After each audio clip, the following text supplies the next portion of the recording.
Quero falar para vocês um pouco também da visão não só dos políticos, mas principalmente deles, mas também dos juristas, já que esse assunto do aborto, ele, como a gente estava vendo aí na manifestação da OAB, né, a SADI, ele trata de temas inconstitucionais, né? Isso está bem claro, né? Porque ele mexe ali em questões de direitos, né?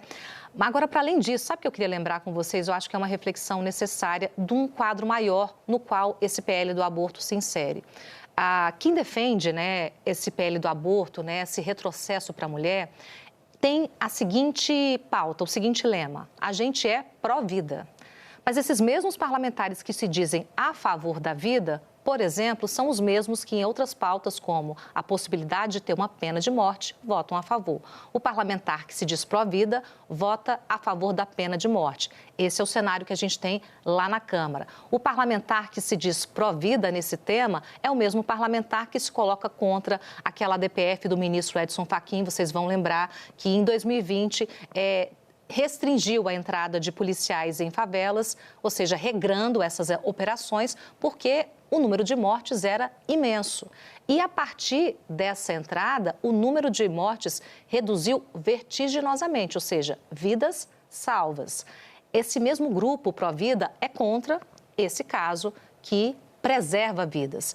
Então, o que a gente está olhando é para um Congresso que fala muito uma pauta fácil de comunicação, que num debate sobre o aborto, ele coloca uma mistura que eu considero inadequada, né, entre crenças e política, e ele leva o debate para um lugar que não é o lugar que ele está. O debate sobre ser contra ou a favor do aborto. O debate é, você, mesmo que é contra o aborto, você entende que uma mulher vulnerável, que foi estuprada, ela precisa ser considerada uma homicida se ela abortar após 22 semanas, ou em qualquer situação?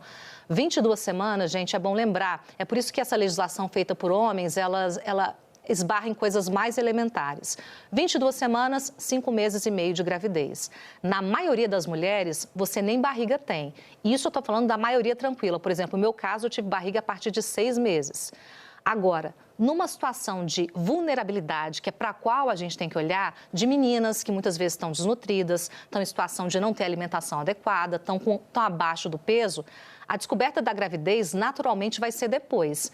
Isso sem considerar o fator emocional e essa doença de alma que vira a questão do estupro. Então, está tudo tendo que ser revisado nesse ponto e mostra realmente a completa ignorância sobre o tema e mais, a falta de humanidade, de que é não saber do que se trata e ainda assim querer punir as mulheres. Só para terminar de jogar para a Daniela, teve um parlamentar só do União Brasil, que é o Mendonça Filho, que já foi até ministro da Educação, que é de um partido que apoia esse PL, naturalmente, e aí ele falou sobre isso, ele falou sobre essa questão. Ele disse o seguinte, que ele é contra o aborto. Ele faz parte dessa crença, dessa visão, né, dessa convicção de ser contra o aborto. Mas mesmo assim, ele é contra esse PL. E aí ele disse o seguinte, olha, erraram na mão, foi um desserviço à causa. Eu sou contra o aborto, por exemplo. Agora, 20 anos, comparar a um homicida, isso é incontornável. Só para terminar, ele disse o seguinte, eu sou contra punir uma estuprada como uma homicida.